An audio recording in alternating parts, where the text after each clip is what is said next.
பொதுவாக அந்த எருக்கு கரைசல் அப்படிங்கிறது எப்படின்னா, ஒரு நீங்கள் என்ன மாதிரி ட்ரம் வச்சுருக்கீங்க அப்படின்னு பார்த்துக்கங்க. இப்போ உதாரணத்துக்கு 50 லிட்டர் ட்ரம் அப்படின்னு சொன்னால், 50 லிட்டர் ட்ரம்முக்கு 35 லிட்டர் தண்ணி ஊற்றிக்கணும். மீதம் 15 லிட்டரோட இடம் இருக்கும்.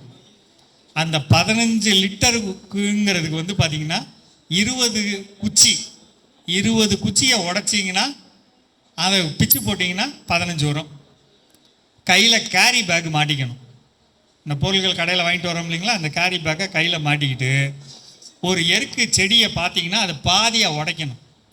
எதை உடைச்ச இடத்துல பால் வருதோ அந்த கிளையை எடுத்துகிட்டு வரணும்.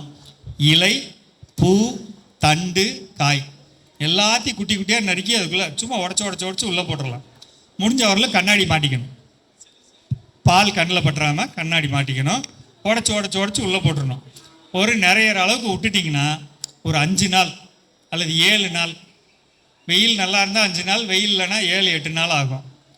கொஞ்சம் வாடை வரும். அப்படியே அழுகி பழுப்பு நிறமாகி உள்ள தண்ணிக்குள்ளே போயிடும். தண்ணி கலரே பழுப்பு நிறமாயிடும். மேலே கதை திருப்பி கேரி பேக் மாற்றிட்டு இதை அள்ளி ஒவ்வொரு செடிக்கும் கொஞ்சம் கொஞ்சம் பிரித்து போட்டுறோம். நம்மகிட்ட தண்ணி இருக்கா, துணி போட்டு மூடி வச்சுருங்க. இதுதான் எருக்கு கரைசல். எவ்வளோ காலம் வேணாலும் வச்சுருக்கலாம். இருந்தாலும் அப்பப்போ சேர்த்துக்கிட்டே இருந்தீங்கன்னா சூப்பராக இருக்கும். இது எதுக்கு அப்படின்னா, எருக்கு கரைசலோட பயன் என்னென்னா, மண்ணுக்கு வேணுங்கிற, செடிக்கு வேணுங்கிற போரான், மெக்னீசியம் சத்து தர்றதுக்காக கொடுக்குறது.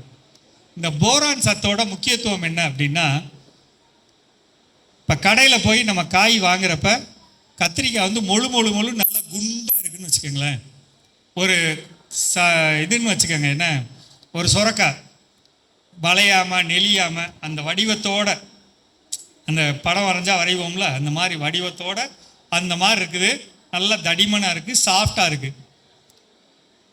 சாஃப்டாக இருக்கணும், முழுசாக அது என்ன வடிவத்தில் இருக்கணுமோ அந்த வடிவத்தில் இருக்கணும், நிறைஞ்சு வரணும். வீட்டில் மாமரம் வச்சுருக்கீங்க, மாங்காய் வந்து சூம்பக்கூடாது, சுருங்கக்கூடாது, அந்த வடிவத்தோட மாங்காய் இருக்கணும். அதுக்கு அது வேணும். ஒரு முருங்காய் வச்சுருக்கீங்க, முருங்கை மேலேருந்து கீழே வரல ஒரே மாதிரி இருக்கணும். மேலே இவ்வளோ பெரிய பருப்பு, கீழே துணுண்டு, அப்பெல்லாம் வரக்கூடாது.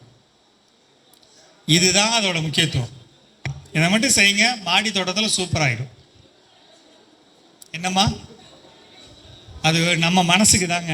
ஒரு தினசரி கொடுக்கறனாலும் கொடுக்கலாம். உண்மையில் என்னன்னு கேட்டிங்கன்னா, 20 குச்சியை நீங்கள் வெட்டினீங்கன்னா கூட அதில் இருக்கக்கூடிய பாலோட அளவு அப்படின்னு எடுத்து பார்த்தீங்கன்னா ஒரு 25 மில்லி வருங்க.